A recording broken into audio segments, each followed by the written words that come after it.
The earth was meant to be a garden. At our best moments, we experience it like that. But we've fallen far from that, have we not? And we're in a time of great challenge and peril.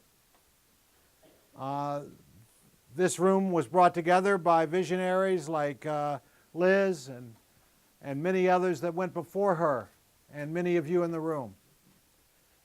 We actually have the ability sometimes of creating ourselves. So we call God by different names or no name at all. But when we see a sunset, I don't think any of us would be in this room if we had not experienced something vibrating within us. Hope, some pain, some brokenness, and some longing. So I'd like us to just take about a few seconds and just be silent with that and with whatever is in you of that to offer praise for this planet, for the journey, and for this amazing creation that we share. There's a word in the Jewish and the Christian tradition of amen. It just means yes. That's all it means. So could we just do that together? Just yes. Yes. Why am I here? Why are you here? We're here because humanity has created an unprecedented, world-altering, and world-threatening environmental crisis. This is reflected in toxins, in pollution, in the ravaging of natural resources, in the countless extinction of species. And it's reflected in what we talk about as global warming, as global climate change, as the fundamental alteration of the living conditions of everything on Earth. There is, as Bill McKibben said, a sense in which we have lived through the end of nature, the end of a sense that anything on the Earth is not shaped by human action. Curiously, we look at the Earth, and everywhere we see the imprint of humanity. And this makes us feel more lonely than ever. What has all this got to do with religion? Well, firstly, we might say it has nothing in particular to do with religion. It's just that religious people have bodies.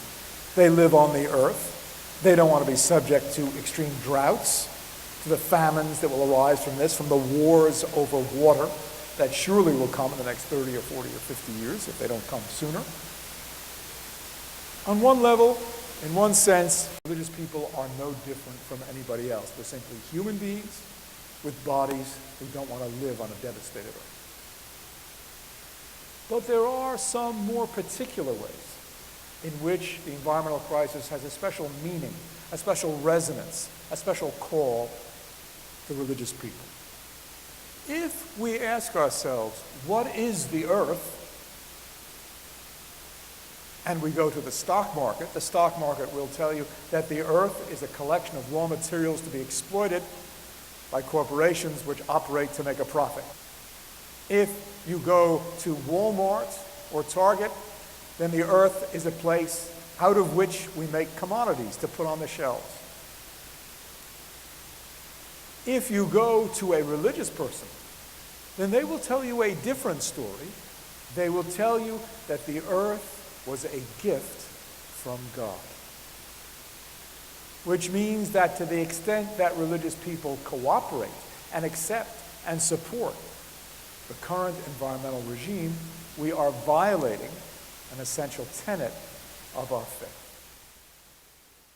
How does the faith community come together to stand up against the corporate side, the deniers, people that just make these blatant comments as if they know everything? So what do? Pray. Absolutely. That's, to get anything to do with that. Two, you, groups like Rhode Interfaith Patenaude challenge your fellow faith community, people in your fellow faith community, try to get them together. Specifically, then it's just play the game. Find out what the hearings are, what the bills are, what needs to be done, and get it through. There's a lot going on, and there's a sort of a surge right now. Is that happening within various congregations other than, my connection is really with Interfaith Patenaude. Yep.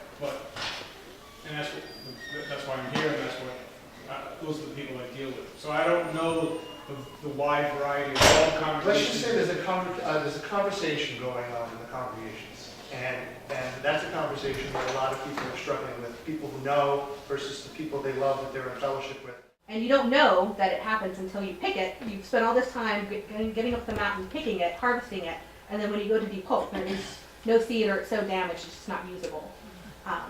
So that's because of the rising temperatures, because of the climatic conditions, this is an increasing problem. What can we do about public health, safety, and welfare?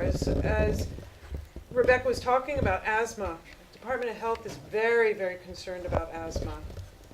It's increasing. What can we do about our built environment and our infrastructure? So this map on the right-hand side starts to show, that's Wickford, starts to show what happens with some of these lands with sea level rise.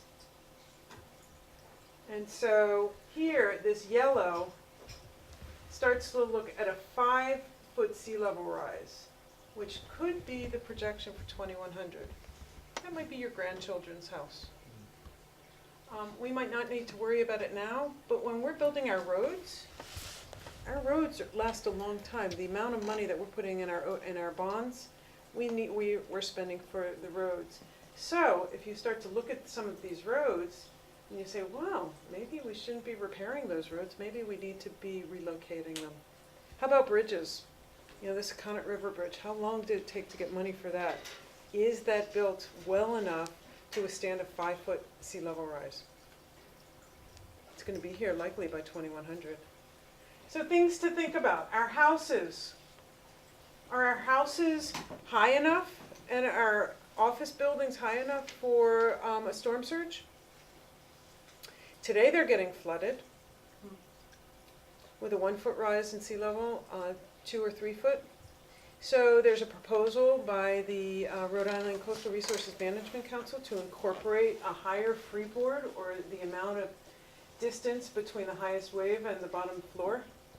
Some real challenges there because builders are saying, don't put any more restrictions on us. I certainly could see that, but we can't be short-sighted in the future because our infrastructure and our economy is based on it. But there's a lot of things going on already. Science synthesis, pilot actions in North Kingstown and South Kingstown and Bristol. Student engagement. You know, we have to start to educate our next generation. Rebecca, her colleagues, other students at URI Brown, Roger Williams. The Rhode Island College has some programs in this. Symposium meetings and workshops. I've seen some of you at some of our programs, and there's other programs like this and others. And there's a lot of outreach activities. So there is a lot going on if you really start to open your eyes to this. Spend some time enjoying life, because it goes by fast. And if you don't enjoy it, then why are we here?